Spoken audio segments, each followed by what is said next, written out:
Ahora ya lo tendremos a Adrián Lecop. Sí, justamente el infectólogo. Que es infectólogo del Hospital del Milagro. Sí, nos va a comentar Adrián, justamente todo esto de la viruela del mono. ¿Me escuchás? Sí, lo escucho bien. ¿Qué tal? Buenos días. Hola Adrián, buenos días desde Mesa Chica, te estamos hablando, ¿cómo estás?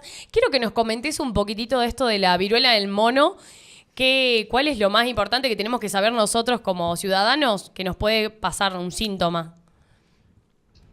Los síntomas de la viruela símica se manifiestan, como ustedes estaban comentando recién, por un cuadro de vesículas que pueden estar distribuidas en distintos lugares, puede ser a nivel de los ojos, boca, en la zona genital, o en alguna otra parte del cuerpo, que suelen ser dolorosas, acompañadas habitualmente por un cuadro que lo precede de fiebre elevada, presencia de ganglios, de adenopatías, o pelotitas que podemos palparnos, intenso dolor lumbar, malestar general, astenia, como una sensación de gripe. Esas son las manifestaciones habituales que puede presentar la viruela símica, más allá de lo que característico de ella, que es acompañar la presencia de vesículas en alguna parte de nuestro cuerpo que son muy dolorosas. Adrián, ¿qué es la viruela del mono y cómo se contagia? La transmisión original es una enfermedad zoonótica, porque el mono le transmite al ser humano esta infección, y bueno, a partir de ahí ha saltado especies y la transmisión puede ser interhumana.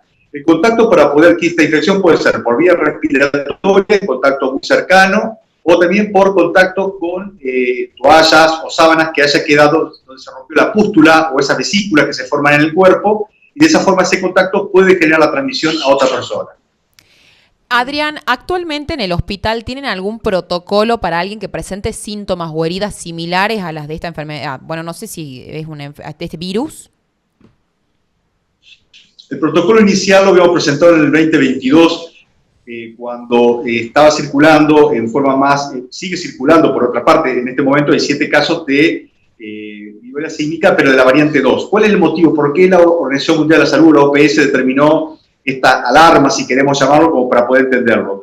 Porque la variante de virus que está circulando ahora en el Congo, que se ha distribuido en otras partes de África subsahariana, es el tipo 1. Y el tipo 1 tiene otra característica, no es la infección como la anterior, que era más localizada, que se transmitía por contacto estrecho, por relaciones sexuales, sino que es más fácil su transmisión, quizás por vía aérea, afecta a otro tipo de población, como población más infantil, menores de 15 años, y se suele decir que la mortalidad de esta variante es mayor que la de tipo 2. Bien, y esto que estás informando, que justamente a los menores de 15 años son los más propensos, ¿no?, a contagiarse. ¿Cómo podemos saber qué síntomas es el primero en presentarse? Por ejemplo, ¿es realmente las ronchas o tenés fiebre? Otra cosa. 3 o 4 días antes, la persona comienza con debilidad, con fiebre, dolor de cabeza, dolor lumbar, presencia de ganglios, puede haber algo de malestar general, y a eso después se le siguen lesiones en el cuerpo, en determinadas áreas del cuerpo, puede afectar manos, pies también, como eritemas, como manchitas rojas, que luego se elevan formando pápulas y finalmente se transforman en vesículas.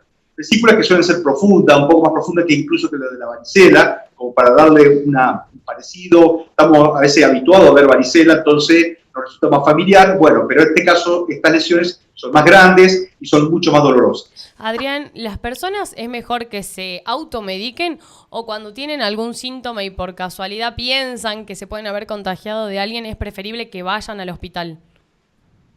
No, acá es importante la detección del caso para producir el aislamiento de esa persona. El aislamiento suele ser 21 días, no es poco, wow. Y también controlar a sus contactos para evitar que esto se siga propagando. Si bien es cierto que no todos los que adquieren esta infección va a resultar algo fatal ni una cuestión extremadamente grave, pero lamentablemente hay una proporción de pacientes que van a tener consecuencias severas por esta infección. Por eso el tema de evitar que se siga diseminando o distribuyendo una vez que se importa un caso. ¿Puede haber, perdón, Sammy, ¿puede haber asintomáticos? Habitualmente no, pero como toda enfermedad puede, ya sea que se la pregunta, como ocurría en la época de COVID, cuando decía que podía ser oligosintomática o asintomática. Sí. En estos casos no se hablaría tal vez quizás de asintomáticos, serían personas que tienen síntomas tal vez no tan graves como tienen otros, pero hay un periodo donde la persona puede transmitirlo, que son 2 días antes aproximadamente, donde la persona, antes de manifestar los síntomas, puede transmitirlo. Entonces, una vez que ocurre eso, tenemos que tener la cautela de investigar los otros contactos. Perfecto. Adrián, este virus que de manera internacional ya llegó de manera nacional y se está propagando en Argentina, ¿podría pasar lo mismo que pasó con el COVID en el año 2020?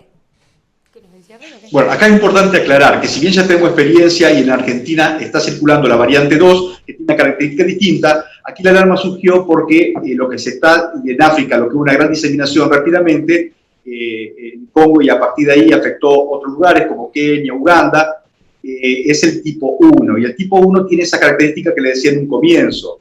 El tipo 1 en la Argentina por ahora no se ha notificado, ¿sí? Lo que se notificó en los últimos tiempos, a partir del comienzo de la semana epidemiológica, son 6-7 casos de la variante 2, el clado 2. ¿Pero podría pasar lo mismo que pasó en el 2020 con el COVID o algo imposible? Bueno, es una infección que se transmite con cierta facilidad, y no solamente por vía respiratoria, sino por contacto de lugares contaminados.